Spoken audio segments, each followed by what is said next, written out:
3. Jung, witan plemkien nganggo kacung. Kenang-kenangan sing mamang. Ya. Ya, Mang. Matur suwun. Jung Budi kang wis sira lakoni mau kaya dene witan plem iki. Besok bakal jupul gede lan kuat. Uga bakal ngademi pirang-pirang menusa. Manfaate bakal dirasakan selawase. Pada bae bari kebajikan ning jero awak. Kita kudu jaga lan kudu dadi manfaat kanggo wong sakabeh.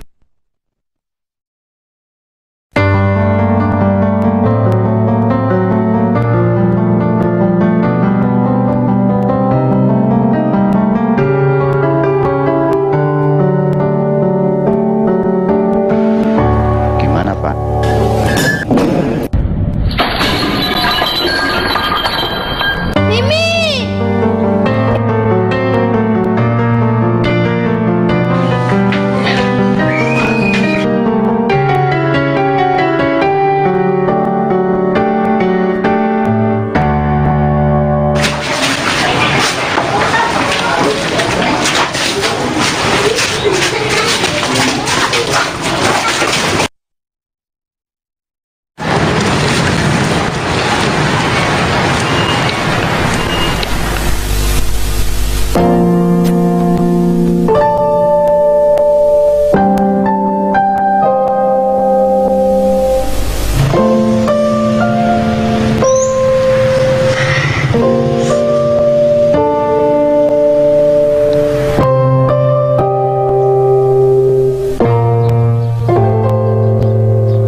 Ibu sakit. Iya nak, Ibu berangkat kerja ya.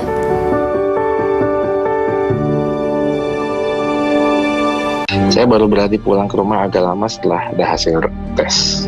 Jadi setelah hasil tesnya bilang saya negatif, oke, saya berani. Tapi tetap saya lakukan social distancing, saya nggak berani deket-deket semua.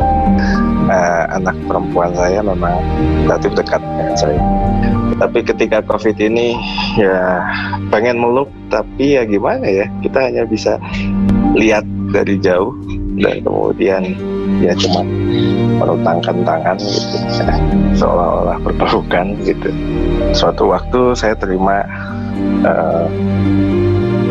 message ya, yang bilang bahwa dia kangen, ya, ngedoain semoga saya baik-baik saja. Dan di situ saya yang merasa waduh, ya dari sisi tenaga medis ya ini hal yang paling berat sebetulnya.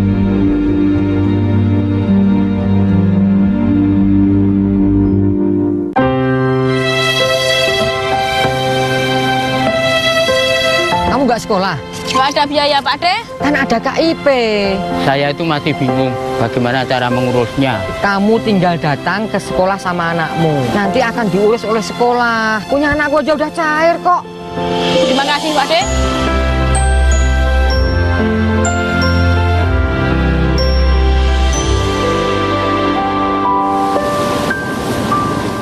Pemerintah mengimbau masyarakat dapat bertahan di rumah saja. Ini yang membuat saya rindu akan mereka. Walau berjauhan, jarak bukan alasan untuk berhenti mendapatkan pendidikan.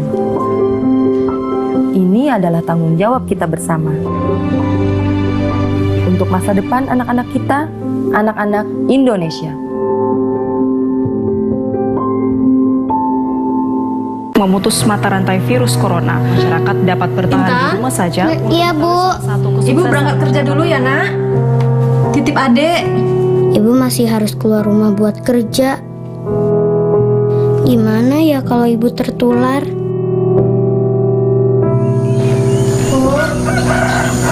Ya.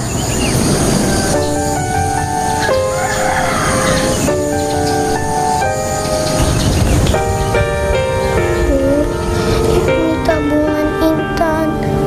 Dan ini semua buat ibu ya. Intan gak mau ibu pergi kerja dulu sementara ini. Dan takut ibu sakit. Iya, Nak. Ibu berangkat kerja ya.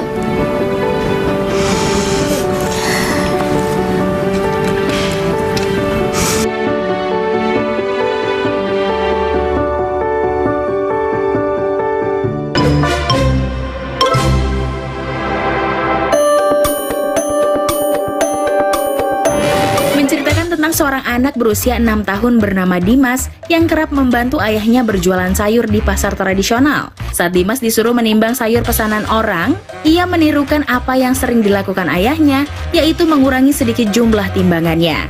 Hingga suatu ketika, Dimas bertemu dengan seorang ibu yang cerewet dan teliti yang mendapati bahwa sayuran pesanannya tidak sesuai dengan timbangan. Dimas akhirnya belajar bahwa tindakannya itu tidak benar.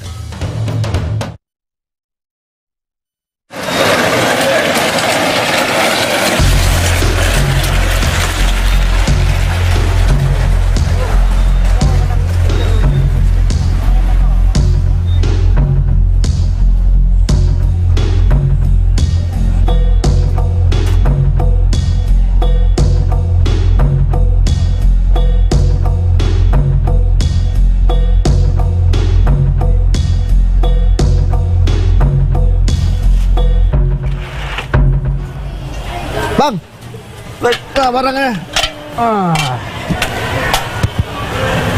Nih, bonnya. Oh iya.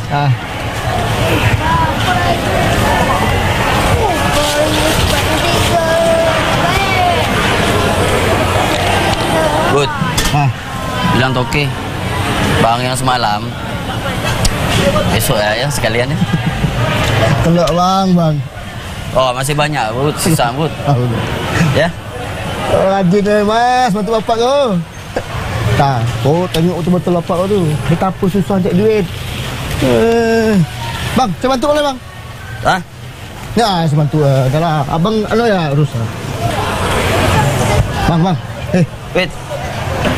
Barang yang abang pesan tu ada tu. Oh ada. Ada saya.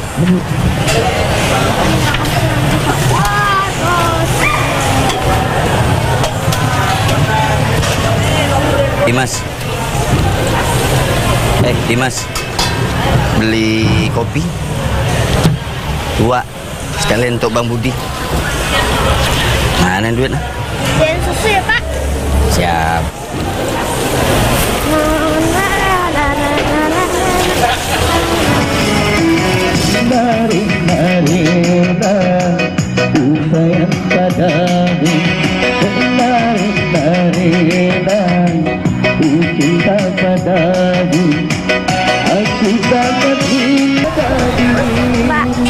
Kopi. Itu lah, Pak.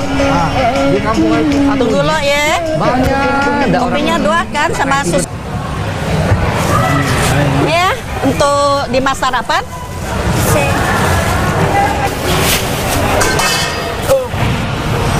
M ya, Mbak Ibu. Nah Ibu. Nah, Kak. Makasih ya, Kak.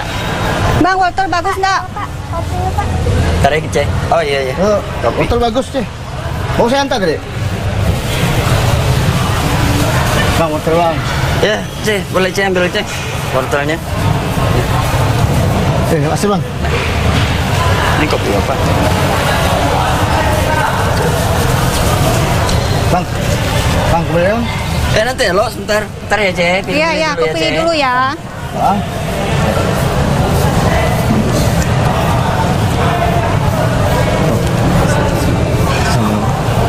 Bang, boleh bang? Wortel sekilo bang. Ya. Kasih 15 ya nih, udah mau habis dah. Tuh Cece.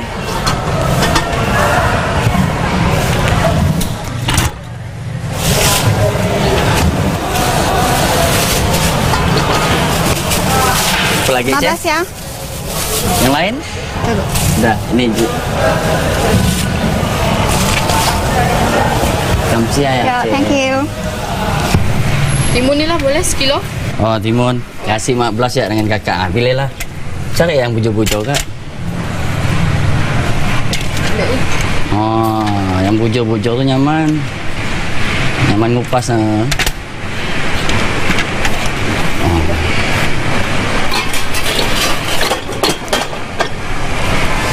Wah, lebih.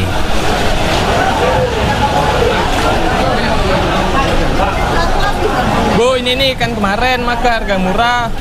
Nah, ini ikan baru maka harga agak mahal sedikit. Pilih-pilih lah ikannya timbang seorang.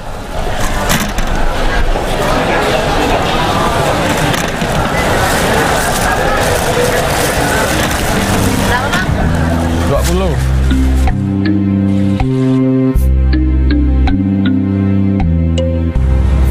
Dimas, mana ayahmu? Ada.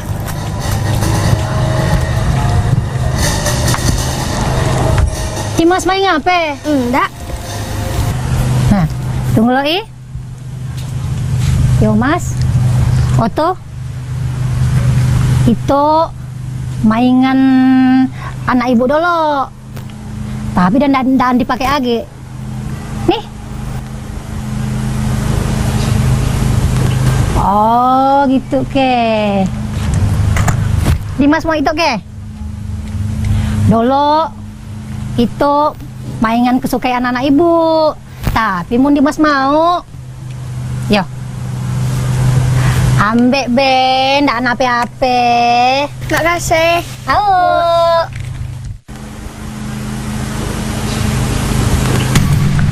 Bapak anak sembayang lo. Dimas jaga ya. Ya. Kalau ada orang belanja, layan. Ya? Ya.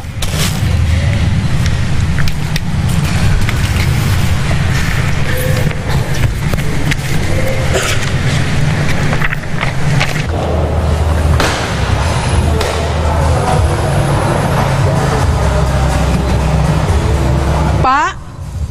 Oh, Pak.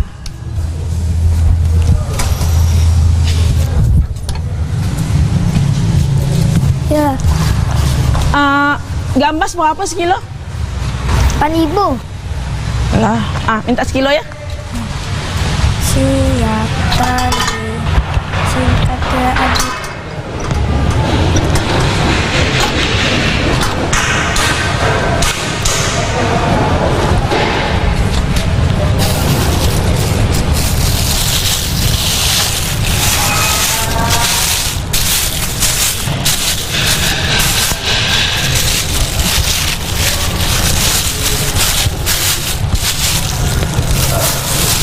Kalau itu berapa tuh?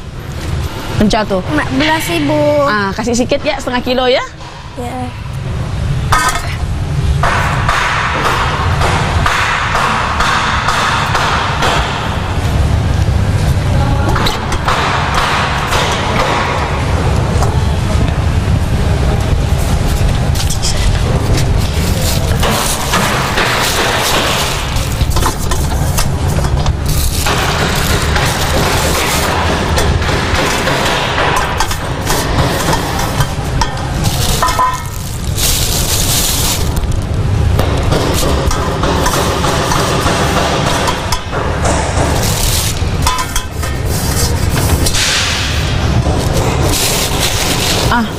Kol tuh berapa sekilo?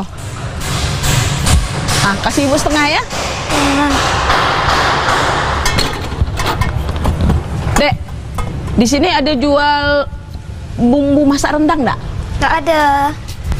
Oh, tak ada ya. Kalau jam segini nih, di mana lah ya ada orang jual bumbu masak dapur ya? Benar nggak kau nimbangan nih? Hah? Sini gak timbangannya tuh? Sini gak? Ibu nak ngelihat benar nggak kau nimbangnya? Ya Allah, kau nih payah benar gak, Mbak? Sini lah lo timbangan tuh, ibu nak ngelihat. Ya Allah, Dek, timbangannya tuh sini. Astagfirullah. Cepatlah. Oi, ibu nak ngelihat timbangan kau. Ih, sini. Benar nggak kau nimbangan nih? Nggak curiga aku dengan kau nih. Astagfirullah, apa kurang nih?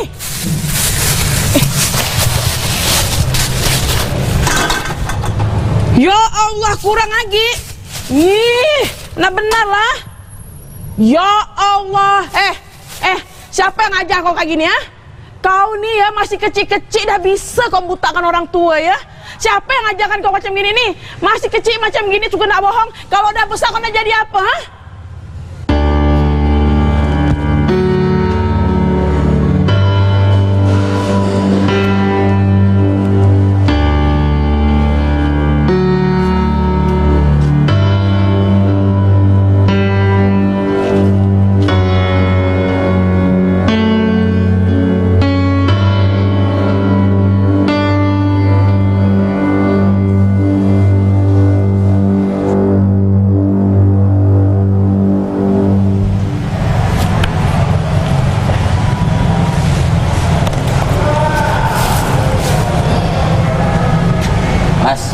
Gambar? Iya.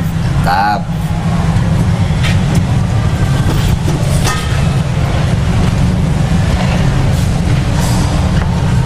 Siapa kak? Tomatnya berapa sekilo bang? Tomat kasih 10 ya dengan PK. Minta sekilo ya? Boleh.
evaluasi program belajar dari rumah di PPKN dan aman.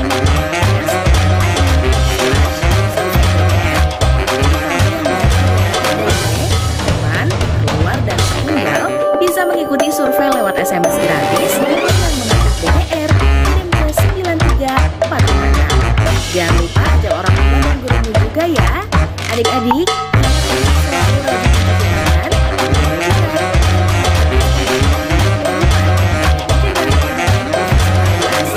Jumpa lagi.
Teman-teman, hari ini kita masih di rumah saja untuk menghindari penyebaran COVID-19.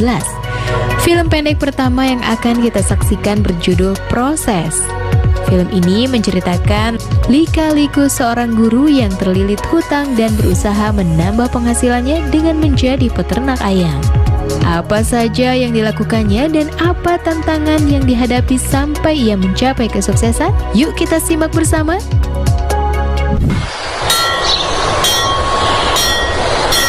Ya, terima kasih anak-anak.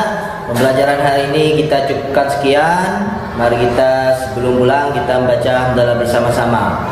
Alhamdulillahirabbil alamin. Terima kasih.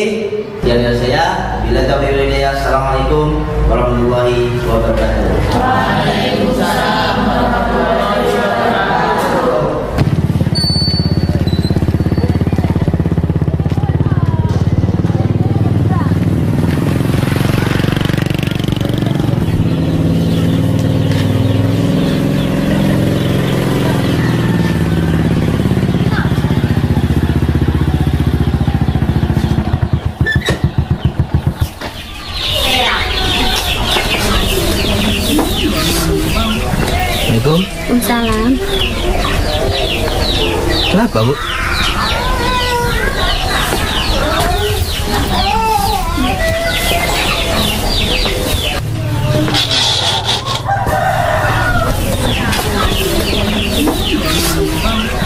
Assalamualaikum.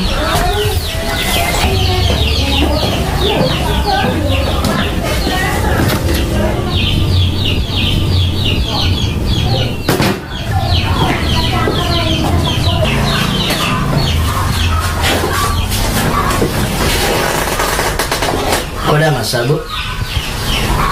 Apa yang mau dimasak, Pak? Berasnya habis, lauknya juga nggak ada. Sebenarnya hari ini semua guru gajian, tapi tadi bendahara minta maaf, uang sekolah tidak ada. Yang sabar, Bu, ya. Kalau saya sih udah terbiasa dengan keadaan seperti ini, Pak. Tapi bagaimana dengan anak-anak?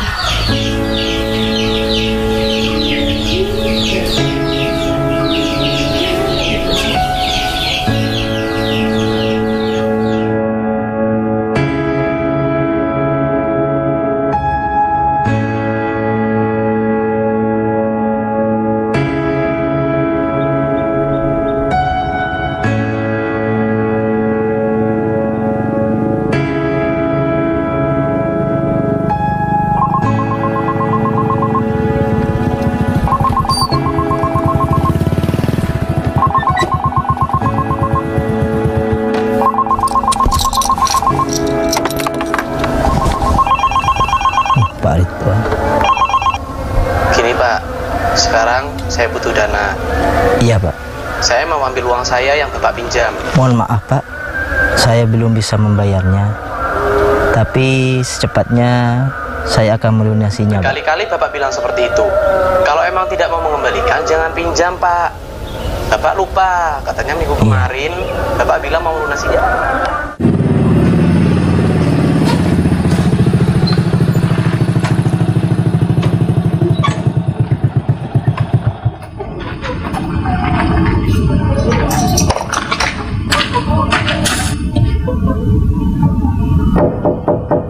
Assalamualaikum. Waalaikumsalam warahmatullah. Bah, biar gak? Eki. Ngereng langsung.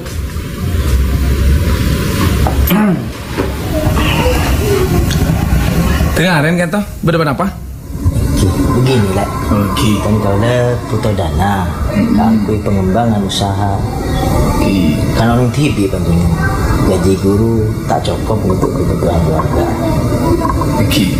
Leres, biar baca kutu membangun usaha. Biar butuh sana obeng sana apa kan?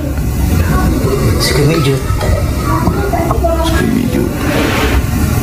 Pohon banyak. Gue masih tandi kan. Oh tapi tenang, gue udah solusi dah. Toh gue udah solusi, kangku usaha nambian. Laku pun, bian kan toh. Oke, insyaallah. Ti tenang pun, toh saya pikirin ki. Ini kan, ini.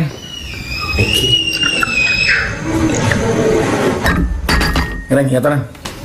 Oke, neka beda rezeki lah. Nengka. Ki nengka toh pun sobung saja. Ti bian bektar ki. Alhamdulillah. Cakep ya. Oke.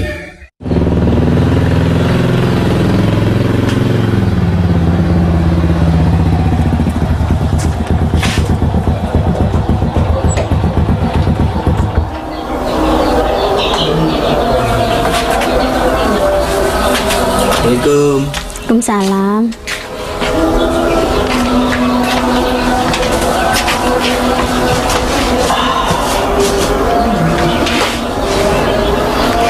Tadi waktu Bapak pergi, Pak RT kesini. Dia nagih hutang yang udah berbulan-bulan nggak bayar. Ini sama kok belum bayar. Nggak lama dari itu, Bu Lia kesini juga untuk nagih hutang. Iya, Bu. Itu memang kesalahan Bapak. Tapi ntar kita selesaikan. Oh iya, ini dari Pak Bas untuk anak-anak.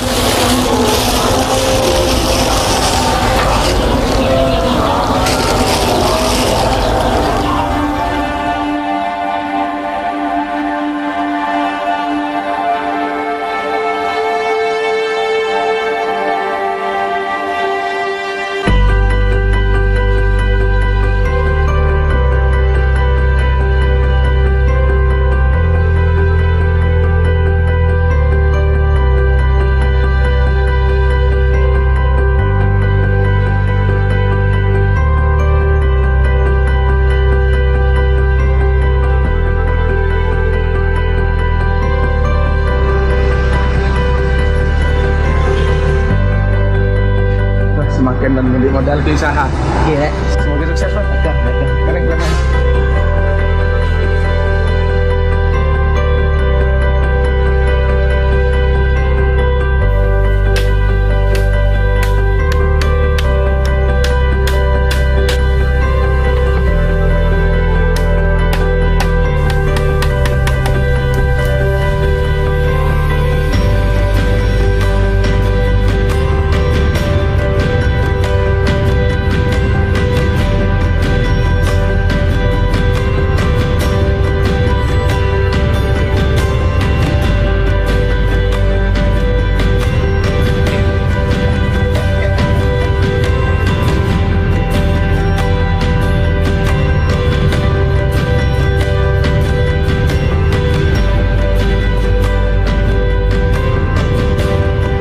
Selamat malam pemirsa, berjumpa lagi dengan saya Ahmad Ahmad Suharyono dalam acara Inspirasi Malam, yang episode kali ini kita mengundang salah satu narasumber yang tidak asing lagi di telinga kita.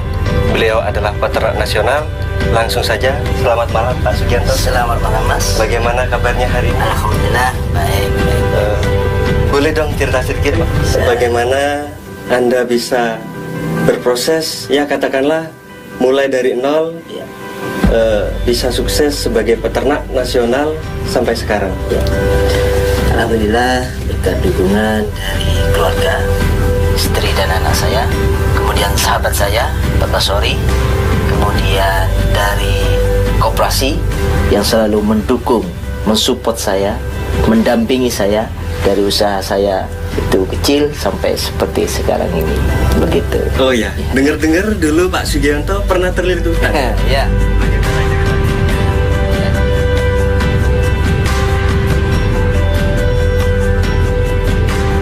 Terima kasih Pak Sugianto. Semoga bisa menginspirasi kita. Baiklah pemirsa, itulah bincang-bincang kita dengan Bapak Sugianto. Jangan lupa saksikan episode selanjutnya Inspirasi Malam setiap hari Rabu jam 7 malam. Saya Ahmad Suharyono. Terima kasih, selamat malam.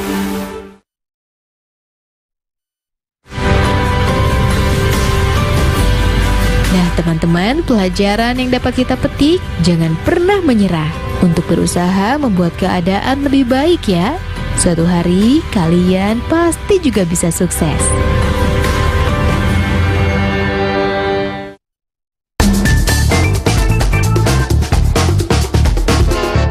Pemerintah mengimbau masyarakat dapat bertahan di rumah saja.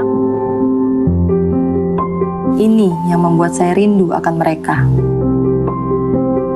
Walau berjauhan, jarak bukan alasan untuk berhenti mendapatkan pendidikan.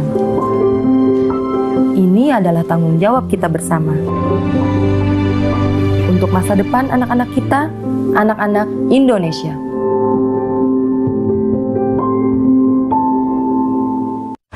Menurut lo, seperti ini?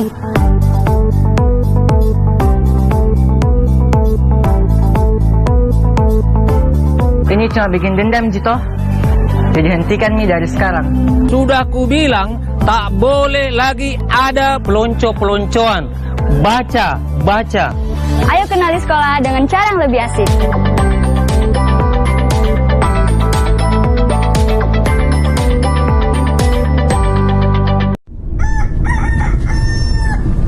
Bahagia di rumah, belajar jadi mudah, ragam yang penuh warna, kekayaan Indonesia. Bahagia di rumah, belajar jadi mudah, ragam yang penuh warna, karena inilah budaya saya.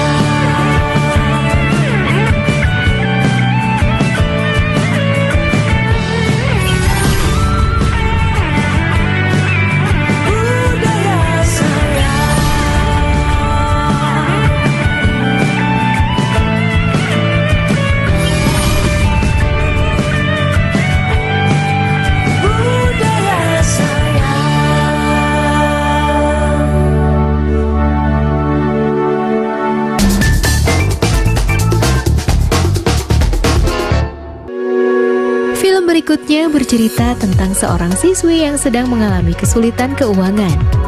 Karena sang ibu yang bekerja nun jauh di negeri orang belum memberinya uang. Nanti kalian juga akan paham apa makna Rabi Raji itu ya. Yuk kita saksikan bersama.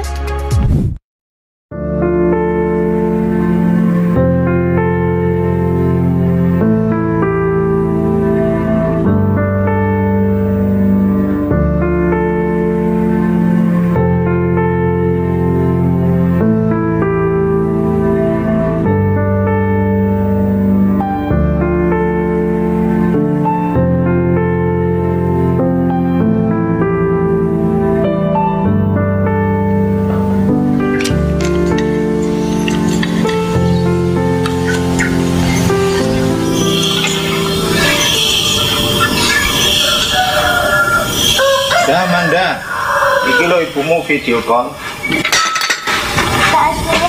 Ibu video call. Kait mau ibumu ngebel.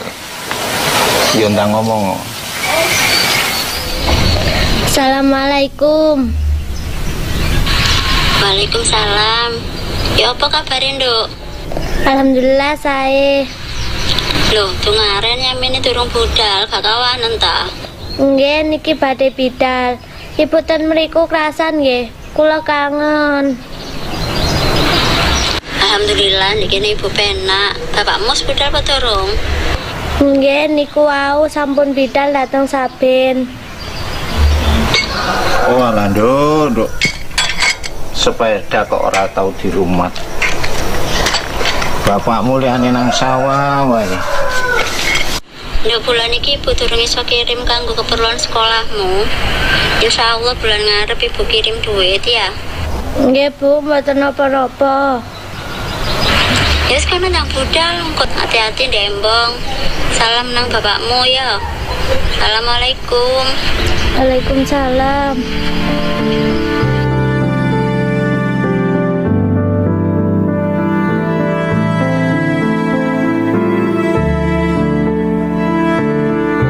Engko lek butuh video call utawa telepon ngomong apa Ade ya. Nomornya kita simpen nih. Ya wis berangkat ke sekolah. Hati-hati ya. Iya Pak, saya bangun.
Mari-mari ta iki.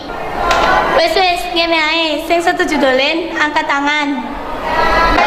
Ora, aku gak setuju. Mending awak dhewe voting ae nulis di kertas.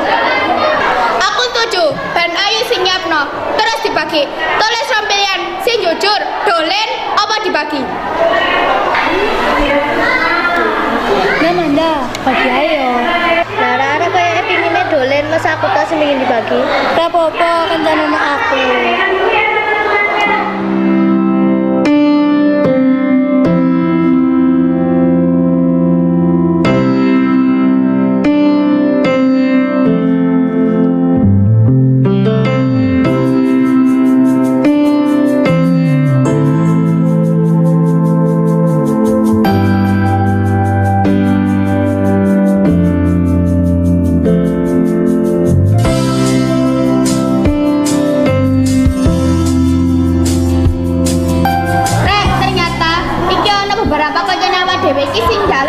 Duit kasih ki dibagi.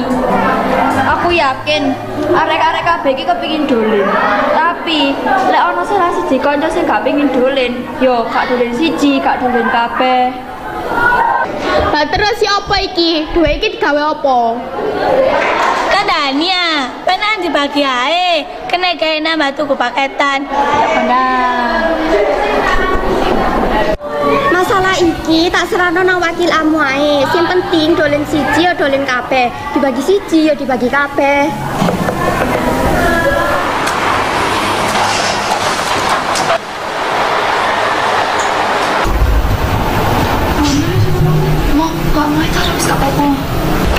Ya Allah, ono apa toh kok rame?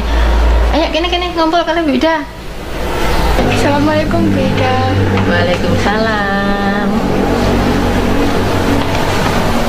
Injih Bu, niki kula kali lari-lari mewakili konco kelas pausi yang ada akhir rapat. Nggih Bu, pau niku mbak sisaya kelas pitu. Kan samangke sampun minggat kelas 8. Nah, sisane niku wonten sing pengen dolan, sisane malih pengen dibagiaken. Lah terus sing ora setuju dienggo dolen sapa? Niki Bu, hasil pilihan lari-lari. Lah niki wonten sing boten setuju damel dolan. Tulisannya kok ora padha. Sing iki elek, kurek. Sing iki rapi. Dosen menika tulisane Manda. Lah, terus sing iki tulisane sinten? Loh, iku lah tulisanku. Waduh, ya apa rare iki? Ayo. Sinten sing apal iki tulisane sapa? Azril. Azril. Ngeten pun, nek miturut Bu Ida, artone ndak dibagi siji nggih dibagi kabeh. Nek enggak, ya enggak kabeh. Kan rekreasi dolan kan iso kapan-kapan. Ya Pak Azril. Leres Bu. Pinter. Menawi ngonten benjang kula kali lare-lare metu Manda. Punapa sing dijelasaken sakniki kula pengin jelasaken dhateng Manda. Assalamualaikum. Assalamualaikum. Nang ndi Manda iki lawange buka tapi gak ono wonge. Kula nuwun, Ndak Manda. Waalaikumsalam. Lho awakmu ta Rek? Ayo mlebu. Nang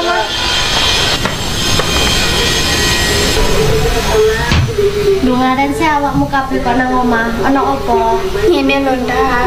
Wingi aku mari konsultasi mbek Bu Ida. Lho bener jarene Azira, gak dolen siji, gak dolen kabeh.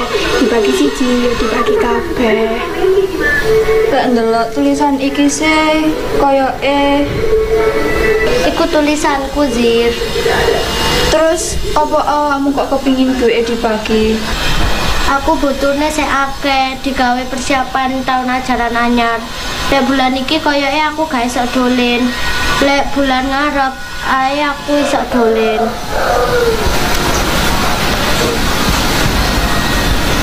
Wes ngene ae Ndak. Sisane duit kas iki gawean keperluanmu dhisik. Ya wes engko lek aku oleh kiriman teko ibuku tak balekno. Lah terus arek-arek sing kepengin dolen iki ya apa? Kan wingi wis sepakat, ya wis apa jare aku ambek Meisa. Sing penting ora siji, ora kabeh.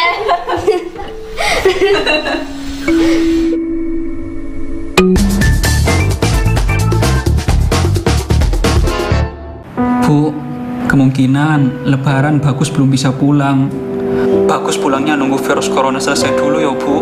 Ya tapi kan kamu masih muda, pasti kamu kuat. Mungkin Bagus kuat Bu, tapi kalau Bagus tularin ibu sama tetangga-tetangga gimana? Ya Allah, semoga virus ini cepat selesai. Izinkan anak saya biar bisa cepat pulang. Hari ini saya belajar berkorban untuk orang tua yang saya sayangi. Dalam rangka pemerataan pendidikan, ada 4 jalur penerimaan peserta didik baru. Pertama, jalur zonasi yang mempunyai kuota paling sedikit 50% setiap sekolah yang ditentukan berdasarkan alamat pada kartu keluarga. Kedua, jalur afirmasi untuk siswa keluarga ekonomi kurang mampu, paling sedikit 15% di setiap sekolah. Ketiga, jalur perpindahan tugas orang tua atau wali yang disediakan paling banyak 5% di setiap sekolah. Yang terakhir, jalur prestasi. Jalur ini disediakan di setiap sekolah sebanyak sisa kuota setelah dikurangi jalur zonasi, afirmasi, dan perpindahan orang tua atau wali. Jalur ini ditentukan berdasarkan nilai ujian sekolah atau hasil perlombaan atau penghargaan di bidang akademik maupun non-akademik pada tingkat internasional, tingkat nasional, tingkat provinsi, atau tingkat kabupaten atau kota.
ndak gak iso ngekei sing akeh. Rencana dolen wis disepakati ambek arek-arek, ditunda dhisik ben awakmu cek iso melok.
Gak nyongko awakmu kabeh sek peduli nang aku.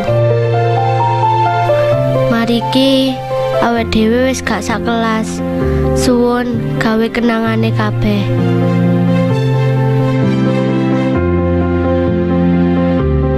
Nah teman-teman, jika ada temanmu sedang kesulitan, jangan ragu untuk saling membantu ya, karena persahabatan bisa meringankan beban satu sama lainnya.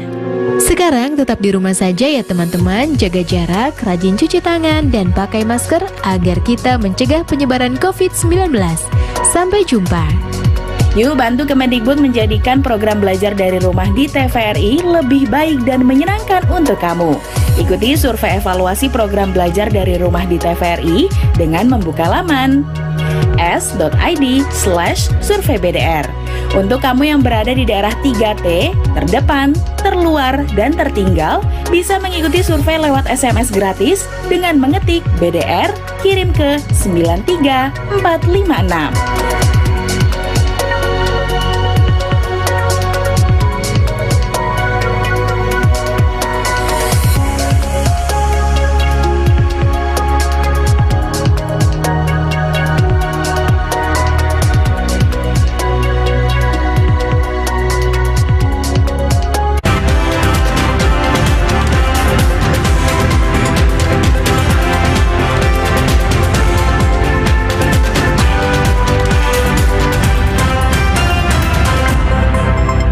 Selamat pagi saudara, Anda kembali menyaksikan info terkini pukul 10 waktu Indonesia bagian Barat bersama saya Teguh Fajri. Saudara, seorang warga Mojokerto nekat menukarkan uang palsu miliknya kepada seorang penjual belati pinggir jalan. Aksi tersangka berhasil digagalkan oleh petugas. Sementara itu dari tangan tersangka, polisi berhasil menyita lebih dari 2 juta rupiah dalam bentuk pecahan 50 dan 100 ribu rupiah. Inilah pelaku tunggal pemalsuan uang yang berhasil diringkus petugas Satreskrim Polres Jombang. Berinisial DR, warga Desa Pekuwon, Kecamatan Bangsal, Kabupaten Mojokerto ini ditangkap usai memalsukan uang produksinya kepada seorang penjual belati keliling. Modus tersangka yang ini membeli sekaligus menukarkan uang pecahan 100 ribu pada penjual belati keliling berinisial T yang merupakan warga Dusun Ngrandu, Desa Cangkring Ngrandu, Kecamatan Perak, Jombang. Merasa uang yang dipakai membeli belati palsu, korban langsung menghubungi polisi yang kebetulan melintas di lokasi. DR mengaku baru sekali melakukan pemalsuan uang pecahan 50 dan 100 ribu rupiah. Kasubag Binpops Satreskrim Polres Jombang, Ibtu Sujadi mengatakan pelaku memproduksi uang palsu melalui YouTube dengan cara memfotokopi uang asli dengan bahan kertas HVS. Rincian barang bukti yang berhasil diamankan meliputi sebuah mesin printer, sebilah belati kecil, pecahan uang palsu 50 ribu dan 100 ribu rupiah. Sementara itu total uang palsu yang diamankan senilai 2.550.000 rupiah. TVRI dan seluruh pemirsa kembali mengucapkan terima kasih kepada para dokter dan juga tim medis yang saat ini tengah berjuang di seluruh rumah sakit tanah air untuk melawan COVID-19 dan kembali menyembuhkan Indonesia. Serta untuk mengetahui terkait dengan peta penyebaran COVID-19 di baik dari tanah air maupun juga mancanegara, Anda dapat memindai QR Code yang ada di layar kaca televisi Anda menggunakan kamera smartphone. Demikian info terkini, kami akan kembali hadir 1 jam mendatang. Terima kasih.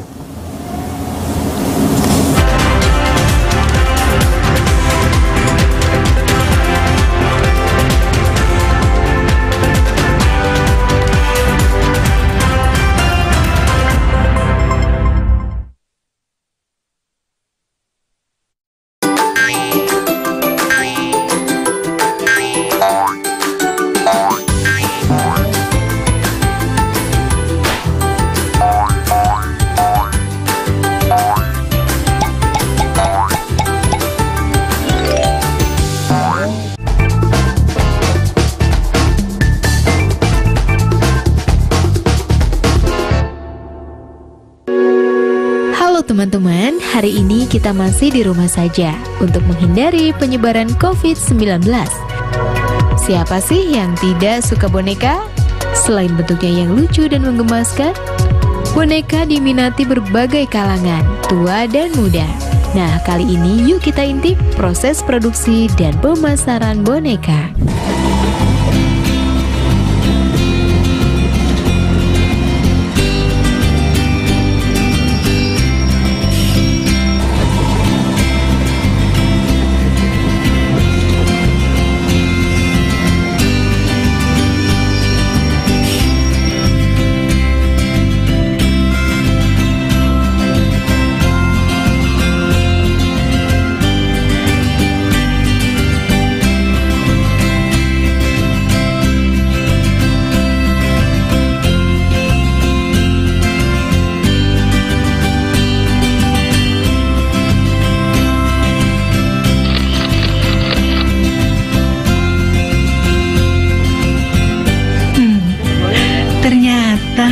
Boneka digemari kaum lelaki juga. Ini tren atau kebetulan ya?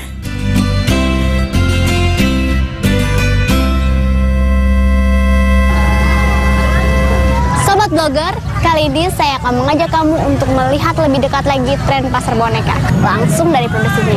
Nah, seperti apa ya? Ikuti saya terus di Blogger Putih Abu-Abu, 1000 kreasi, gapai impian.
Sobat blogger, berkembangnya zaman dan gaya hidup membuat boneka menjadi produk yang banyak diminati masyarakat, mulai dari anak-anak bahkan orang dewasa.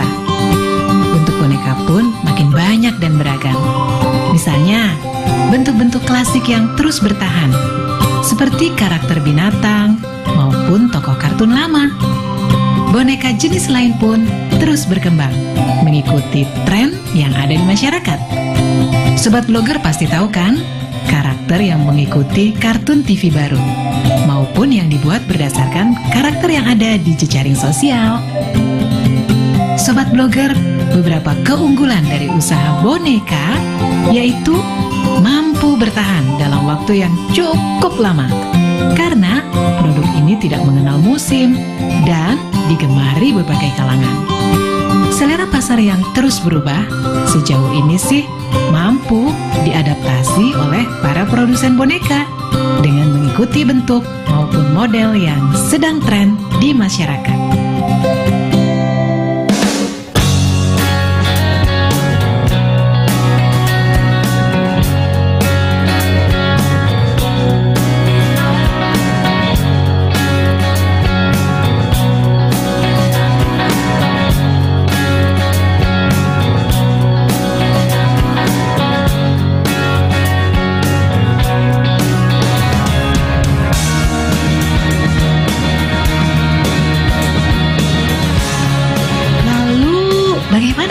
Menurut narasumber kita tentang usaha boneka? Selama wanita masih bisa hamil, bisnis boneka adalah pilihan saya. Jadi selama itu juga, maka bisnis boneka bisa untuk dijadikan karir buat siapa aja. Itu peluangnya. Terus kedua, di Indonesia baru 5% pasarnya yang baru kita terselap. Masih ada 95% lagi. Luar biasa. Banyak orang mengatakan bahwa pasar atau si konsumen adalah raja. Tidak semuanya benar kalau menurut saya. Kenapa? Karena kalau kita ngikutin semua seperti raja, kita akan pusing. Karena begitu banyak raja-raja masuk nanti yang ngacauin ide-ide kita. Maka dari itulah saya membuat kadang-kadang untuk perilaku pasar itu, saya membuat sesuatu yang lebih dari yang mereka pinta. Dan idealis kita tidak hilang. Nah, dari sanalah saya memprovokasi pasar lebih banyak ketimbang saya menunggu pasar.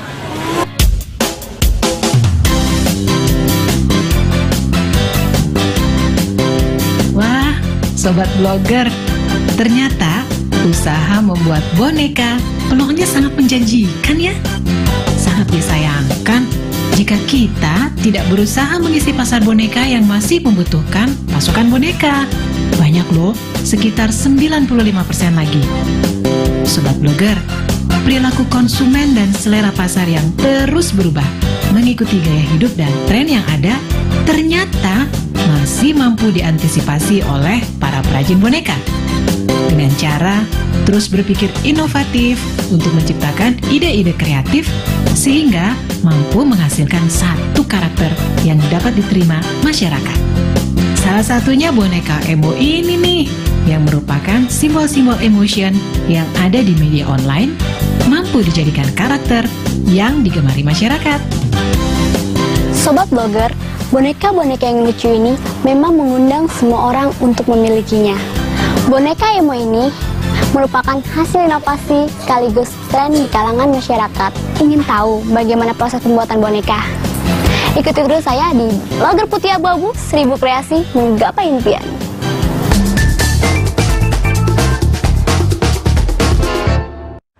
Menurut lo, seperti ini?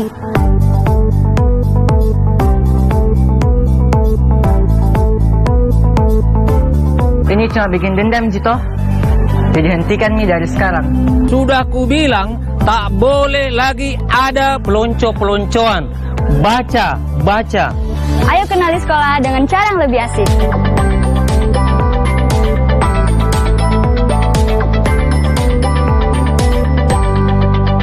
Bu, kemungkinan Lebaran Bagus belum bisa pulang. Bagus pulangnya nunggu virus corona selesai dulu ya, Bu. Ya tapi kan kamu masih muda, pasti kamu kuat. Mungkin Bagus kuat, Bu. Tapi kalau Bagus tularin ibu sama tetangga-tetangga gimana? Ya Allah, semoga virus ini cepat selesai. Izinkan anak saya biar bisa cepat pulang. Hari ini saya belajar berkorban untuk orang tua yang saya sayangi.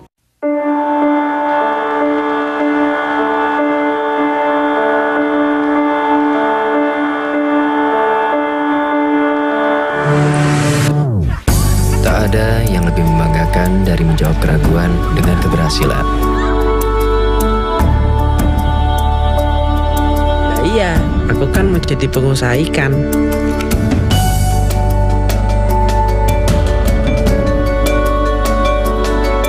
Karena kutemukan jurusan dan pelatihan yang kuperlukan.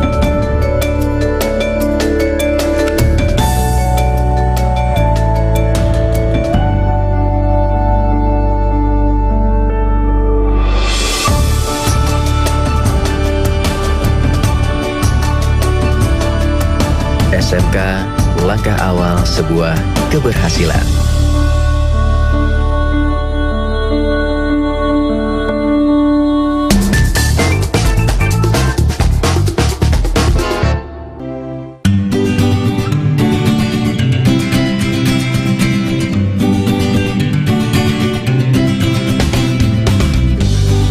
Sobat Blogger, pada proses pembuatan boneka, hal terpenting yang harus dilakukan adalah menjaga kualitas serta mutu untuk kepuasan konsumen. Nah, bagaimana ya proses produksinya? Ikuti terus saya di penyusuran saya dan narasumber kita yang satu.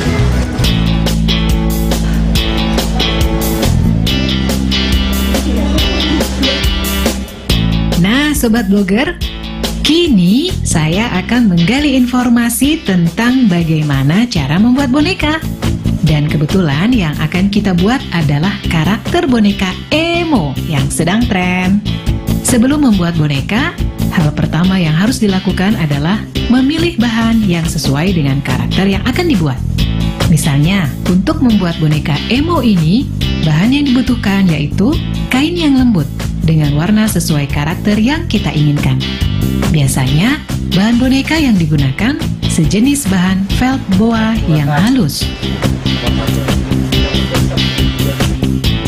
Bahan lain yang digunakan yaitu benang jahit yang terbuat dari bahan nilon ataupun katun, serta kapas sintetis yang halus lembut. Sementara alat-alat yang dibutuhkan adalah mesin jahit, mesin bordir, serta alat untuk membuat cetakan pemotong kain.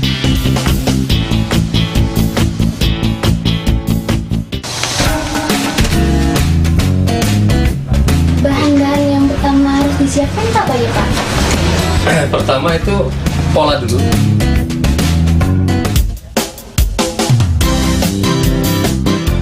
Sobat Blogger, proses awal membuat boneka ternyata sangat mudah.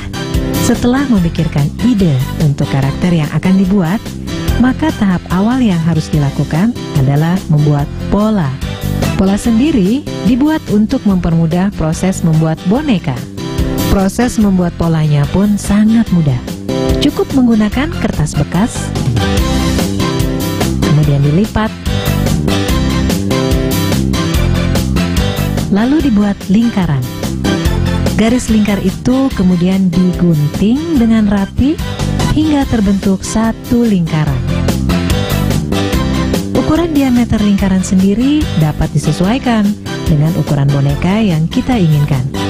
Namun, untuk jenis boneka emo, biasanya berukuran diameter antara 36 hingga 80 cm.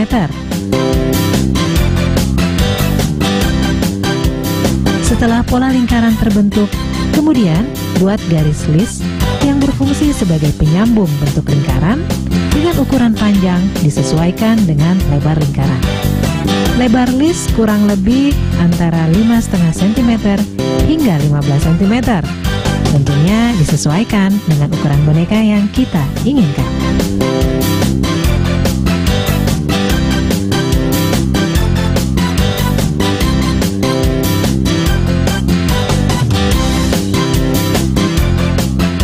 Sobat Blogger, pola yang telah dibuat kemudian dijadikan bentuk lingkaran pada alat pemotong kain. Alat pemotong kain sendiri bisa menggunakan asbes yang biayanya lebih murah karena kalau menggunakan mesin pemotong permanen membutuhkan biaya yang sangat mahal. Nah, alat inilah yang digunakan sebagai pemotong kain bahan boneka. Nah, ini tadi kan seperti tadi udah dibuat, maka jadilah seperti ini Mbak nih. Nah, cetakannya seperti itu. Yang dari tadi asli ini kan sudah jadi asli seperti ini, yang tadi dari sana. Nah, terus kan cetakan udah jadi. Nah, ini udah mengandung listrik nih. Jadi Mas ini tinggal nyalain, dia pakai potong-potong sudah hasil seperti Mbak tadi ya, seperti ini. Langsung buat ya Pak ya? Iya. Pemotongan menggunakan alat ini selain berbiaya murah, juga dapat memotong kain dalam waktu singkat dengan jumlah banyak. Proses pemotongan kain sendiri ternyata membutuhkan ketelitian loh sahabat blogger. Iya, sip. Ini boros sekali ininya. Jangan sampai banyak kain yang terbuang percuma. Usahakan jarak antara kain tidak terlalu jauh. Sobat blogger, tahap selanjutnya setelah kain terbentuk menjadi lingkaran, maka dilakukan penyortiran untuk memastikan kain tetap dalam kondisi baik. Sobat blogger perhatikan ya, untuk lingkaran kain ini terlihat rapi bukan? Setelah kain bahan terbentuk, maka tahap selanjutnya adalah memberikan hiasan seperti mata dan mulut dengan cara dibordir. Dan jika kita tidak memiliki alat untuk membordir, sebaiknya lakukan kemitraan dengan tempat yang khusus memberikan jasa membordir yang saat ini semakin berkembang banyak.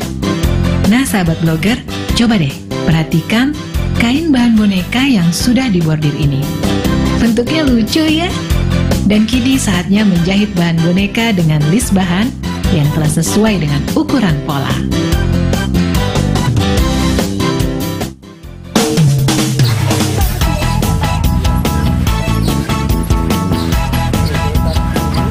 Sobat blogger, menjahit bahan boneka sama seperti menjahit kain pada umumnya.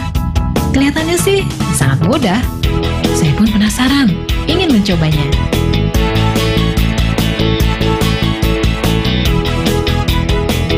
Cara menjahit sendiri.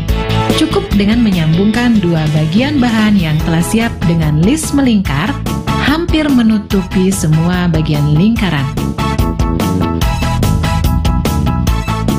Sisakan sekitar 7-15 cm untuk dijadikan lubang mengisi kapas.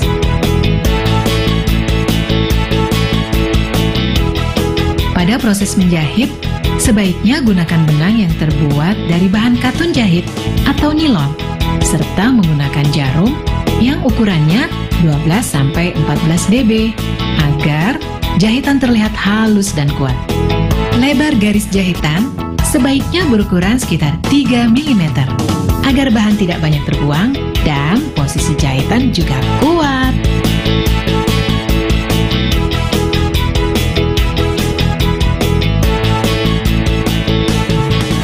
Nah Pak, setelah proses penjahitan ini selesai, selanjutnya proses apa Pak? Setelah ini selesai, ini kan tadi ini kita balik seperti ini. Terus nanti ke stuffing, yaitu ngisi kapas. Diisi kapas, terus nanti ngisi jahitan keluar. Jahitan keluar ini mau ngisi kapas ya Pak ya?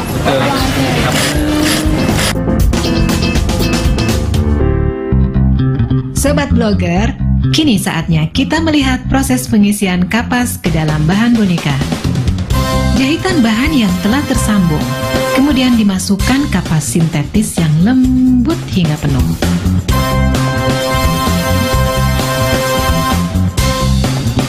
Dan untuk mengukur kepadatannya, sebaiknya lakukan penimbangan berat menggunakan alat timbang elektrik yang mudah untuk mengukurnya.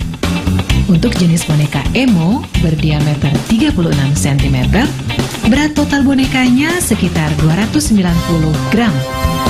Menimbang boneka juga berfungsi untuk menjaga agar boneka tidak terlalu berat jika dibawa. Setelah boneka terisi kapas dengan kepadatan yang pas, maka sisa jahitan pun disambung menggunakan benang hingga tertutup rapat. Nah, ini adalah proses akhir pada pembuatan boneka. Sangat mudah bukan? Coba sobat blogger perhatikan, boneka-boneka lucu ini Hanya dalam waktu beberapa jam, sudah terbentuk banyak boneka.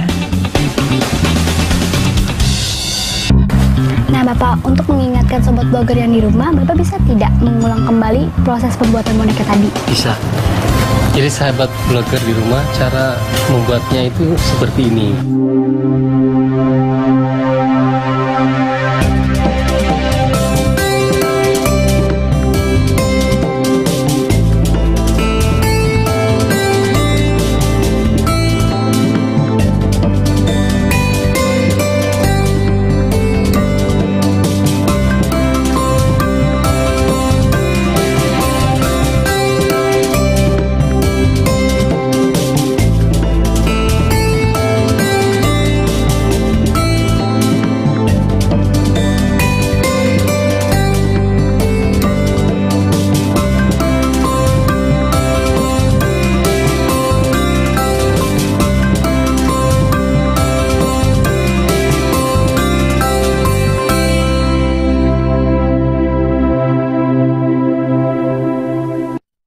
Bapak bisa kasih tips nggak pada sahabat blogger bagaimana Ya. prosesnya? Ya, jadi di bisnis boneka itu benar-benar tidak ada sampah. Bahkan setelah kita sortir ini juga bisa menghasilkan uang. Sampah yang paling tidak bisa kepakai lagi, ini pun bisa dijual lagi dijual lagi per karung, itu bisa 20.000, itu ke pengrajin sofa. Ya, dalamannya buat sofa ini bisa. Oh, bisa dalamannya ya Pak ya? Betul. Jadi benar-benar sampah di boneka itu semua menghasilkan uang. Sobat blogger, ternyata sisa-sisa kain bekas pemotongan tadi bisa dimanfaatkan juga loh. Contohnya seperti boneka ini. Lucu kan?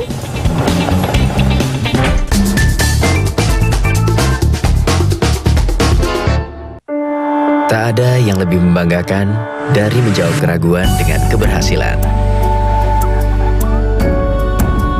Aku kan mau jadi pengusaha ikan. Karena kutemukan jurusan dan pelatihan yang kuperlukan.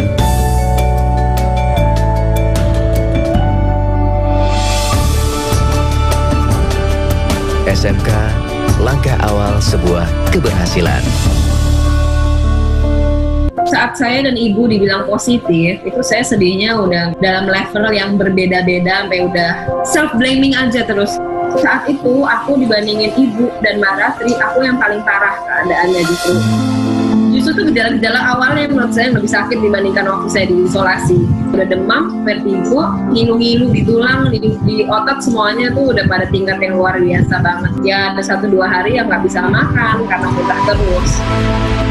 Saat orang muda merasa mereka akan aman dari virus ini, menurut aku bikin bahaya karena justru mereka bisa menularkan virus ini ke orang tua karena akibatnya bisa fatal.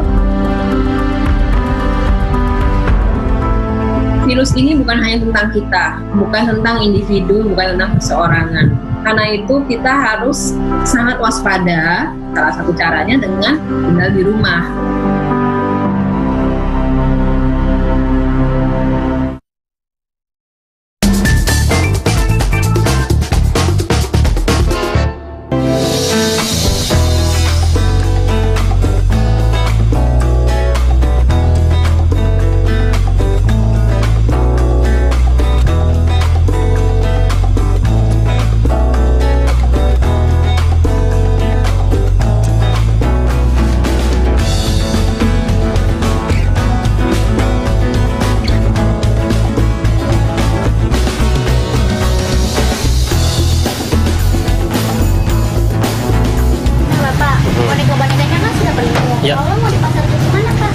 Ini bagian dari kecil pemasaran kita melalui grosir ke drop grosir. Ada juga yang pakai mobil ini kita endorse dari Twitter atau Facebook. Janjian dengan para pembeli, misalnya hari ini ada di Jakarta, misalnya Jakartanya mana itu kita janjian. Nanti di drop di satu tempat, janjian dengan konsumen, habis itu salah satunya. Pak, langsung aja kita pasarkan ya. Ya. Sobat blogger, boneka-boneka ini sudah dimuat di dalam mobil dan tentunya akan langsung dipasarkan. Ingin tahu bagaimana proses pemasarannya? Ikuti terus saya di Blogger Putih Abu-Abu, 1000 kreasi menggapai impian.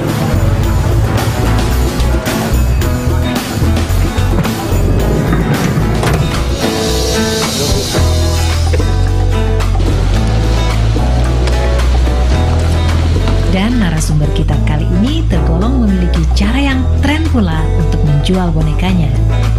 Dengan memanfaatkan jejaring sosial, ia pun memasarkan hasil boneka buatannya. Dan ternyata sangat efektif loh sahabat blogger.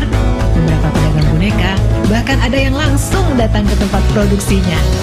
Lewat sosial media pula, setiap harinya narasumber kita ini hampir kewalahan untuk mengirim pesanan boneka dari luar kota.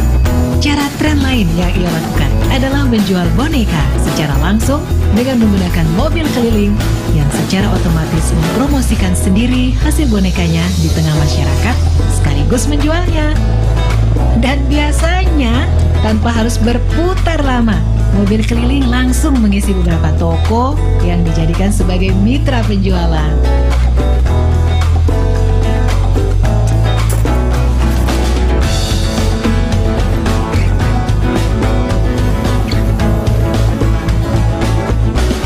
Sobat Blogger, sedikit informasi nih buat Sobat Blogger di rumah. Berbisnis boneka, peluang dan prospeknya ternyata sangat menjanjikan. Dan jika kita tidak memiliki modal besar, bisa kok menjalin kemitraan untuk memperoleh bantuan modal. Sebagai gambaran, dengan modal 2 juta rupiah saja, bisa loh diperoleh keuntungan sebesar 50% dalam waktu 1 minggu saja. Bagian toko yang khusus jual grosir. Ini bagian toko itu seperti ini. Semua boneka ya Pak ya? Betul, ini jual grosir salah satunya seperti ini. Nah Pak, kiat-kiat dalam usaha boneka itu seperti apa sih Pak? Ya, walaupun saya nggak yakin, saya lakukan. Walaupun saya tidak suka, saya lakukan. Walaupun saya malas, saya lakukan. Ternyata, jadi semua itu kalau kita terus lakukan, tidak yakin lakukan, ragu, mesti ragu kita lakukan, capek kita lakukan, malas kita lakukan. Itu ternyata kunci suksesnya ada di sana, melawan rasa malas. Orang yang paling menderita lebih banyak, dia akan lebih banyak suksesnya. Jadi percaya, kalau kesuksesan itu dibeli, harus kita beli dengan resiko kegagalan dulu. Oh, jadi harus perjalanan dulu baru sukses ya Pak ya? Tidak ada kesuksesan tanpa kegagalan. Pak, terima kasih ya, Ya, atas sama-sama. informasinya. Ya. Semoga bermanfaat bagi Amin. sahabat blogger. Terima kasih Bapak ya. Sama-sama. Semua usaha butuh ketekunan dan kerja keras. Membuka usaha sesuai selera pasar memang terlihat sangat mudah. Namun, kecepatan produksi dengan menyiapkan manajemen mutu yang baik membutuhkan kesiapan dan kerja keras. Tren bukan berarti mengikuti pasar semata, tapi lebih dari itu, mencoba memahami keinginan pasar dengan menyimak kebiasaan yang terjadi di masyarakat. Jika dengan hati, maka hati akan mudah untuk menerima.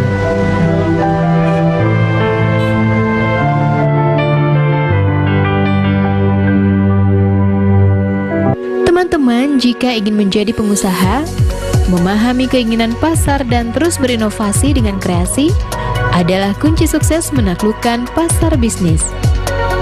Sekarang tetap di rumah saja ya teman-teman, jaga jarak, rajin cuci tangan, dan pakai masker agar kita mencegah penyebaran COVID-19. Sampai jumpa. Yuk bantu Kemendikbud menjadikan program belajar dari rumah di TVRI lebih baik dan menyenangkan untuk kamu. Ikuti survei evaluasi program belajar dari rumah di TVRI dengan membuka laman s.id/surveybdr. Untuk kamu yang berada di daerah 3T, terdepan, terluar, dan tertinggal, bisa mengikuti survei lewat SMS gratis dengan mengetik BDR, kirim ke 93456.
Assalamualaikum warahmatullahi wabarakatuh. Apa kabar pemirsa? Citra Anggia kembali menemani Anda di Keluarga Indonesia. Selama 30 menit ke depan kita akan membahas banyak hal tentunya tentang parenting.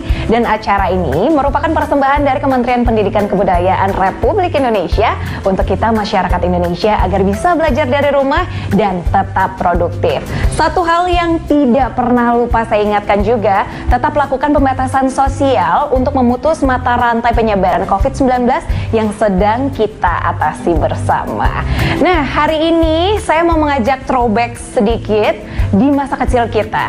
Dulu, zaman kita kecil ya, ayah dan bunda, hiburannya apa? Yang saya ingat kalau tidak bermain di luar dengan teman-teman, ada radio dan beberapa saluran TV, terutama TVRI dong ya. Nah, tapi sangat berbeda dengan anak-anak zaman sekarang. Mereka bisa dibilang, banyak yang bilang ya, kalau anak zaman sekarang itu tidak bisa hidup tanpa gadget atau gawai. Benar nggak sih? Contohnya, anak saya yang usianya 4 tahun saja sudah mahir sekali menggunakan gadget. Mungkin itu ya yang dikatakan anak zaman sekarang itu tidak bisa hidup tanpa gadget. Positifnya adalah mereka memang melek teknologi ya, tapi tetap kita sebagai orang tua harus mendampinginya. Nah, bagaimana caranya untuk mendampingi anak di era digital? Langsung saja yuk kita lihat berikut tayangannya.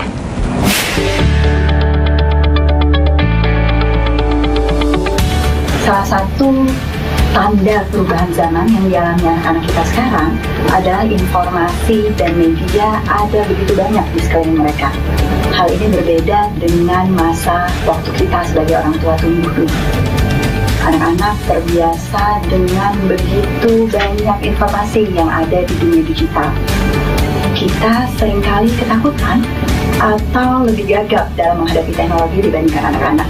Tetapi jangan sampai ayah bunda kemudian menjadi melarang anak dan bukannya memberikan mereka pelajaran agar pada akhirnya bisa cerdas digital. Teknologi memberikan banyak kesempatan agar anak siap untuk cerdas di masa depannya. Anak bisa belajar untuk bisa menggunakan teknologi dan media dengan aman.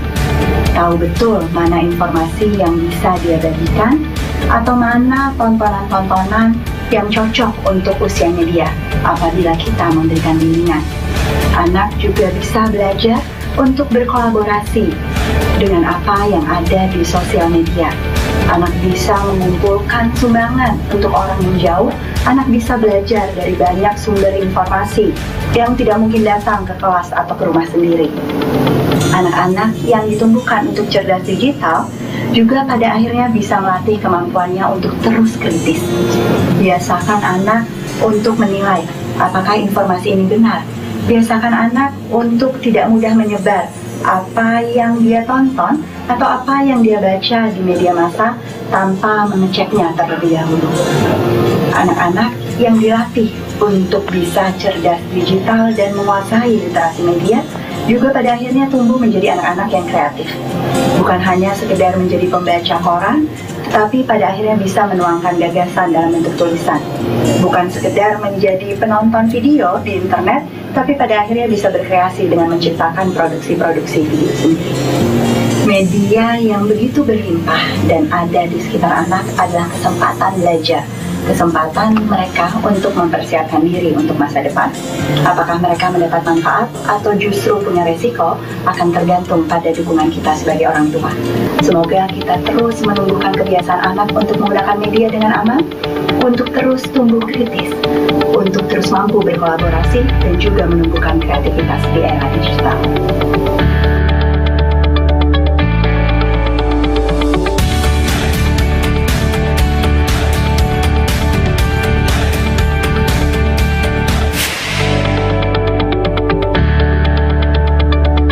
Kali ini saya bicara tentang generasi digital. Karena generasi digital adalah generasi yang lahir di tengah-tengah teknologi dan digital. Mereka terpapar dengan teknologi dan digital sejak dini dalam hidup mereka. Oleh sebab itu ada risiko yang mereka alami. Karena ketika anak-anak kita bergelut dengan dunia digital, mereka menikmati secara visual dan audio lewat gawai mereka, lewat komputer mereka, lewat televisi mereka, maka ada bagian otak yang mulai terpengaruh. Ayo, bagaimana membimbing generasi digital? Ikuti terus.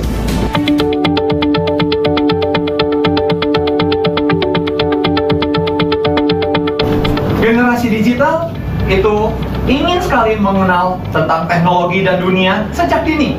Tetapi bagaimana orang tua mendampingi, memperkenalkan teknologi dan digital kepada anak-anak, menentukan apakah mereka terpapar secara salah oleh teknologi dan digital. Misalnya, ketika kita ingin makan, kita berikan gawai kepada anak-anak kita sejak dini.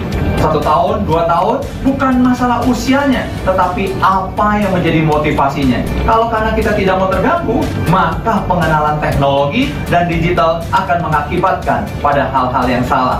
Tetapi bagaimana sebenarnya yang harus kita hindari risiko dari digital dan teknologi kepada anak-anak? Risiko pertama adalah pengaruh kepada otak mereka, aspek kecerdasan mereka.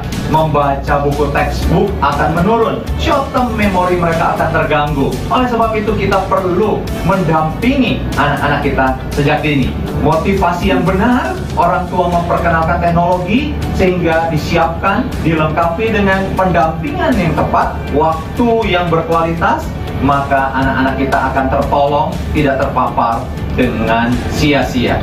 Oleh sebab itu, pilihlah gawai yang tepat. Kapan diberikan gawai yang tepat?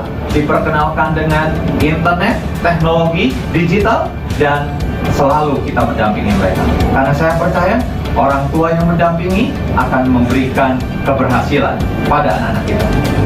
Sukses bersama saya, Bambang Syumanjaya.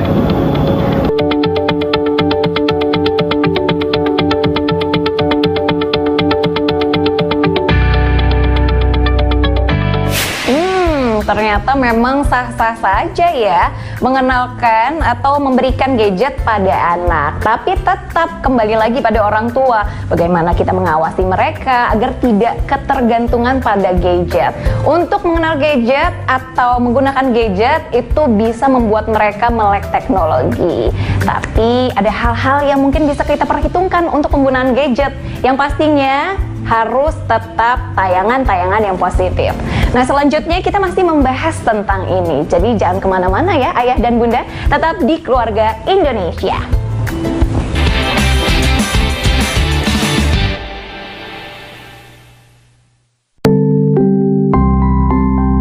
Dengan adanya sistem PPDB ini, jalur zonasi minimal menerima 50%. Jalur afirmasi minimal menerima 15%. Jalur perpindahan tugas orang tua atau wali maksimal 5%. Sisa kuota dari 3 jalur tersebut adalah jalur prestasi. Dengan sistem PPDB ini diharapkan dapat meningkatkan layanan akses pendidikan dan pemerataan kualitas pendidikan. Semangat ya belajarnya! Kamu tahu nggak, hari ini KIP sudah turun.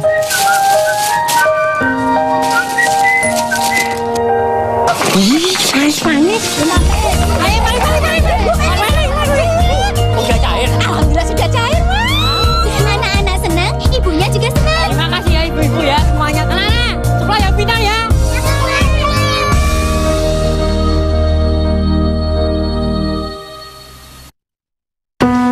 Assalamualaikum, Bu. Waalaikumsalam. Bu, mau ngabarin, kemungkinan Lebaran Bagus belum bisa pulang. Loh, masa Lebaran ndak pulang? Bagus pulangnya nunggu virus corona selesai dulu ya, Bu. Ya makanya kamu pulang sekarang. Di kampung aman kok, Gus. Kalau Bagus pulang sekarang, bisa saja Bagus kena virus dalam perjalanan. Ya, tapi kan kamu masih muda. Pasti kamu kuat. Mungkin Bagus kuat, Bu. Tapi kalau Bagus tularin ibu sama tetangga-tetangga gimana? Bagus yo nggak mau lihat ibu sakit.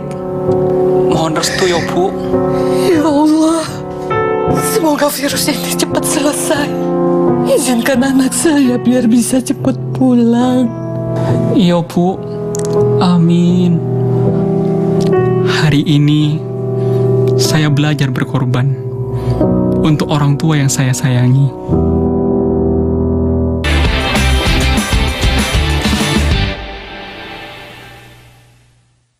Ya, kembali lagi di Keluarga Indonesia bersama saya Citra Anggia. Masih membahas mengenai gadget dan juga anak kita yang melek teknologi. Nah, di sini kalau anak melek teknologi, orang tua kalau bisa lebih melek lagi ya. Anak mahir tentang digital, ibu dan ayahnya kalau bisa juga jadi gerbang teknologi untuk anak-anak kita. Banyak hal yang kita lihat pada keseharian anak-anak kita kalau menggunakan gadget. Perilakunya seperti apa dan penggunaan gadget itu berapa lama? Seperti apa ya? Sesuai dengan usia mereka. Langsung saja kita lihat, ini dia. Karena kemampuan sosialisasinya tidak terasah, karena dia lebih sering menggunakan gadget.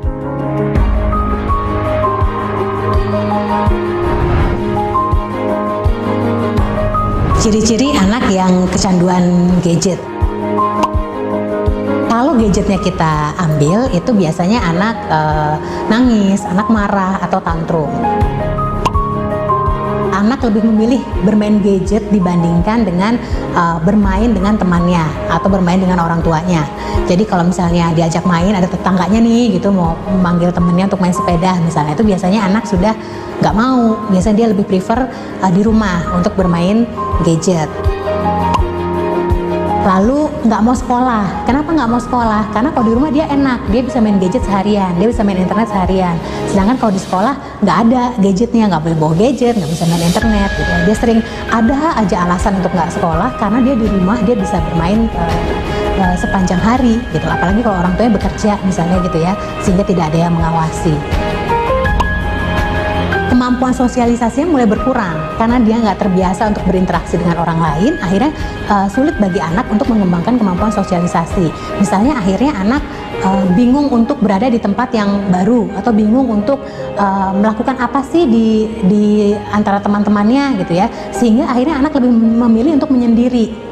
Jadi dia jadi nggak bergaul sama teman-temannya, misalnya di sekolah ya, dia jadi nggak bisa bergaul sama teman-temannya, dia jadi lebih sering sendiri. Karena kemampuan sosialisasinya tidak terasah, karena dia lebih sering menggunakan gadget, main sendiri. Biasanya anak membutuhkan waktu yang lebih setiap harinya. Jadi misalnya biasanya anak bermain gadget misalnya sekian jam gitu ya. Nah itu akan meningkat setiap harinya gitu untuk memuaskan keinginannya dia bermain gadget. Perilaku anak ketika berinternet berhubungan dengan tipe-tipe perilaku mereka. Kita harus kenali sehingga kita bisa antisipasi. Ikuti terus tips bersama saya Bambang Sumanjaya.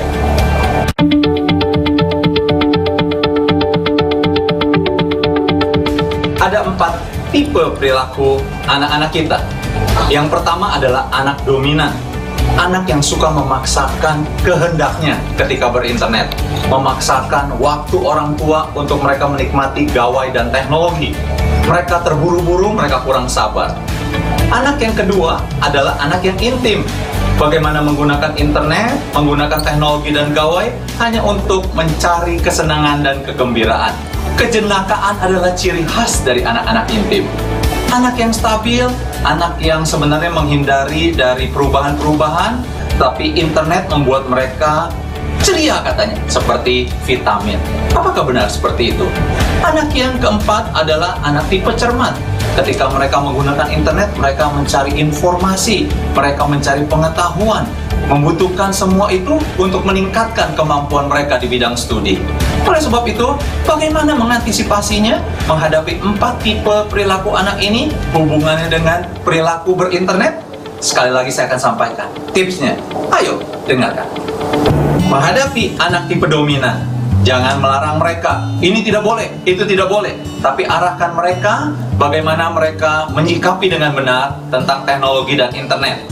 Menghadapi anak intim, bangunlah keceriaan dengan senda gurau, candaan, sampaikan aturan-aturan sehingga mereka bisa mengabsorb apa yang boleh, apa yang tidak, bukan dalam bentuk larangan, tetapi dari kisah hidup dan pengalaman. Anak yang stabil, jangan lupa bersikap sebagai orang tua yang suportif, mendukung apa yang menjadi kebutuhan mereka, menjadi sahabat ketika mereka butuhkan, menjadi teman ketika mereka ingin ceritakan sesuatu.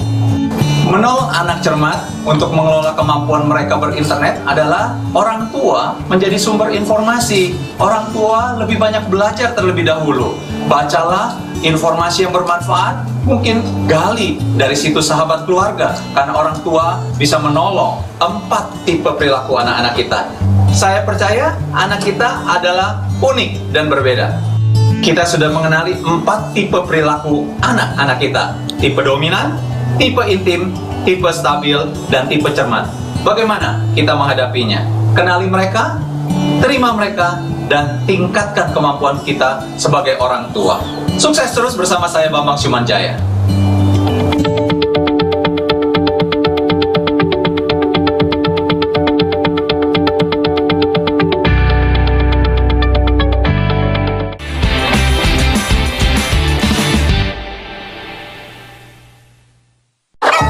Tak terasa tahun demi tahun telah berlalu. Beban yang berat kini sudah berkurang dan sangat aku syukuri. Bu, Randy besok harus beli buku dan alat tulis yang baru. Iya, tapi sekarang pakai tas yang ini dulu. Bu, sekarang Randy udah bisa beli buku dan tas, Bu. Dengan ini. Tidak ada hal yang paling membanggakan selain melihat anak memiliki semangat tinggi untuk terus bersekolah. Tolong jaga adiknya ya. Adiknya baru lancar naik sepeda. Iya Bu, pasti akan ku jaga. Jangan lupa berdoa. Assalamualaikum. Waalaikumsalam. Dadah. Hati-hati ya nak.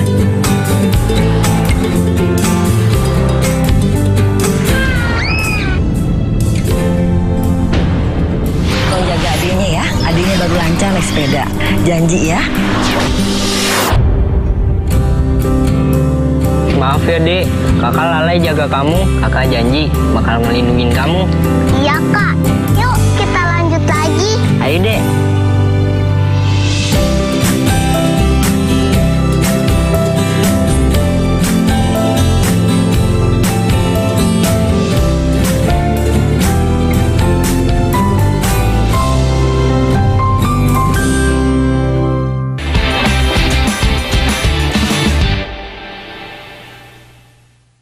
Citra Anggia kembali menemani Anda tentunya di Keluarga Indonesia. Masih membicarakan tentang teknologi dan juga gadget. Anak zaman sekarang itu tidak bisa terpisahkan dengan gadget. Apalagi untuk home learning seperti sekarang. Zaman kita dulu kita menggunakan textbook, tapi sekarang semuanya sudah menggunakan internet dan digital. Nah, untuk itu bagaimana kira-kira kita menentukan tayangan atau konten yang sesuai dengan anak-anak kita, dan seperti apa sih pendampingan yang pas dalam memberikan waktu serta tayangan tersebut pada anak-anak kita? Langsung saja yuk kita lihat yang satu ini. Internet menjadi kebutuhan bukan saja bagi dunia bisnis, tetapi bagi orang tua dan keluarga. Bagaimana orang tua menolong anak-anak mereka mengelola, menggunakan internet dengan aman? Saya percaya itu menjadi tantangan buat keluarga Indonesia. Mari ikuti terus tips bersama saya, Bambang Syumanjaya. Tips menggunakan internet dengan aman bagi anak-anak kita. Saya percaya ayah bunda harus menaruh perhatian dalam hal ini. Ada prinsip yang saya perkenalkan dalam akronim 3P. P yang pertama adalah perhatian. Mari beri perhatian kepada anak-anak kita ketika mereka menggunakan internet. Apakah mereka menunjukkan gejala-gejala tertutup, menghindari dari aktivitas internetnya di bawah pengawasan orang tua, atau mereka dengan santai menggunakan internet tersebut. P yang kedua adalah perangkat. Kita harus perhatikan perangkat yang digunakan oleh anak-anak kita. Ada perangkat lunaknya, tentunya kita harus hindari untuk perangkat lunak yang diunduh dengan gratis, karena itu memiliki resiko koneksi dengan hal-hal yang mungkin tidak berkenan bagi anak-anak kita. P yang ketiga adalah bagaimana kita memberikan pertolongan ketika anak-anak kita tidak tahu bagaimana menggunakan internet dengan aman, tidak tahu bagaimana memanfaatkan semua perangkat yang ada di rumah. Orang tualah yang harus menolong mereka, mengetahui dan membimbing mereka menggunakan internet dengan aman. Teruslah menggunakan prinsip 3P, memberikan perhatian, memberikan pengawasan terhadap perangkat-perangkat, dan terakhir pertolongan buat anak-anak kita. Saya percaya tips praktis ini akan menolong setiap orang tua, ayah bunda, menolong anak-anaknya menggunakan internet dengan aman bersama saya, Bambang Siumanjaya.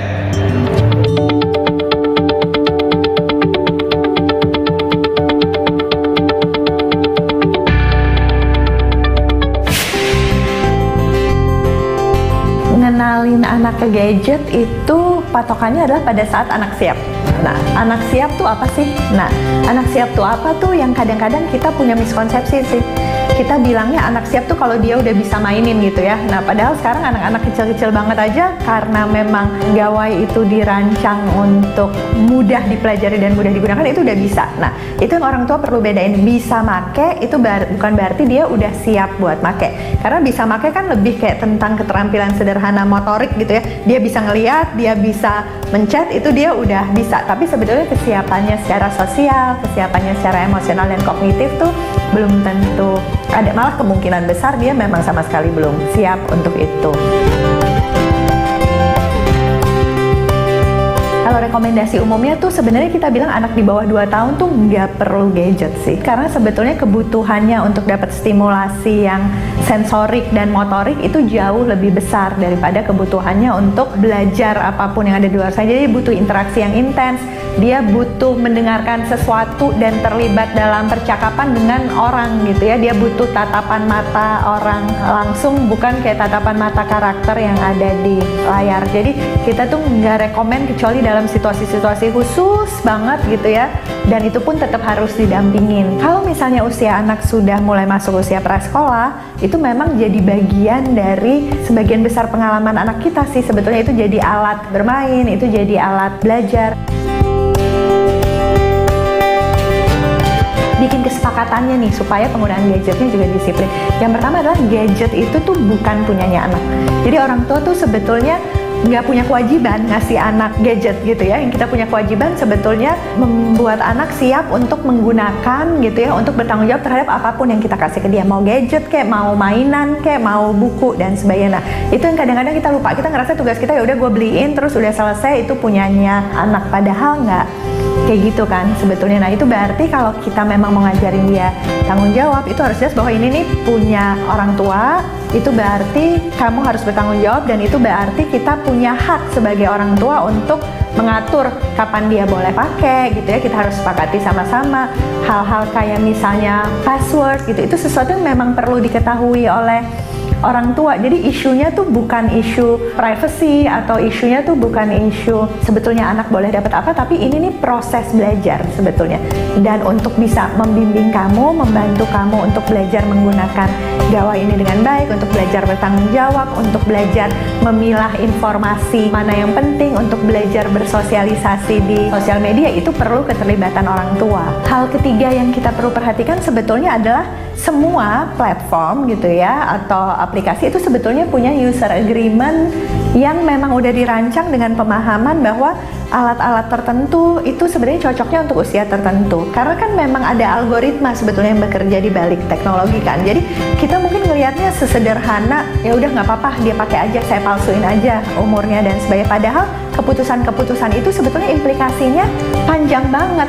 Yang pertama tentu implikasi ke hubungan kita sendiri sama anak. Pada saat kita ngelanggar user agreement itu kita sebetulnya menunjukin ke anak bahwa bohong itu nggak apa-apa loh gitu ya, bahwa ngelanggar peraturan tuh nggak apa-apa loh. Yang kedua adalah kita sebetulnya menghadapkan anak pada sebuah resiko yang luar biasa, ibaratnya ngelepas ke pasar sendirian gitu ya, pasar yang kita nggak kenal penjualnya siapa aja, nggak tahu barang yang dijual itu sebetulnya seperti apa. Saya kadang-kadang suka deg-degan sih, orang tua santai banget gitu menghadapi itu, padahal sebetulnya itu butuh latihan dan butuh persiapan. Nah, biasanya orang tua tuh baru panik kalau udah terjadi kesalahan gitu kan, sebetulnya kayak, hah ternyata anakku seperti ini, atau ternyata teman anakku melakukan ini. Nah, itu tuh nggak pernah efektif dalam pengasuhan. Tugas kita yang utama sebetulnya adalah mempersiapkan anak supaya dia tuh siap menghadapi apapun yang dia hadapi. Kita nyiapin anak buat masuk sekolah, kita nyiapin anak buat ke dokter gigi gitu ya, kita nyiapin anak buat ketemu teman baru dan sebagainya. Tapi kita nggak nyiapin anak buat cerdas di dunia digital. Nah, dalam situasi seperti ini sebetulnya penting banget orang tua untuk betul-betul terlibat, dan bukannya justru nganggap dunia digital itu jadi kayak pengganti dari peran orang tua. Dan udah nggak ada alasan sih, kadang-kadang orang tua, aku gaptek, aku nggak ngerti gitu ya, atau aku nggak bisa, anakku lebih canggih, lebih jago. Nah, itu tuh sebetulnya bukan alasan, karena kalau kita nggak terlibat, pada akhirnya resiko yang dihadapi oleh anak gitu ya, resiko keamanan, resiko bahwa dia nggak dapat manfaat yang optimal dan nggak bisa belajar maksimal dari dunia digital itu sebetulnya sangat besar. Wow, banyak sekali ilmu yang bisa diserap untuk teknologi dan juga digital pada anak tadi ya. Semoga bisa diterapkan pada kehidupan kita sehari-hari dan membuat anak kita semakin nyaman dengan digital dan bisa selalu kita dampingi di jalan yang positif. Amin. Akhirnya saya Citra Anggia beserta kru yang bertugas mohon pamit undur diri. Terima kasih. Wassalamualaikum warahmatullahi wabarakatuh. Sehat-sehat dan sampai jumpa.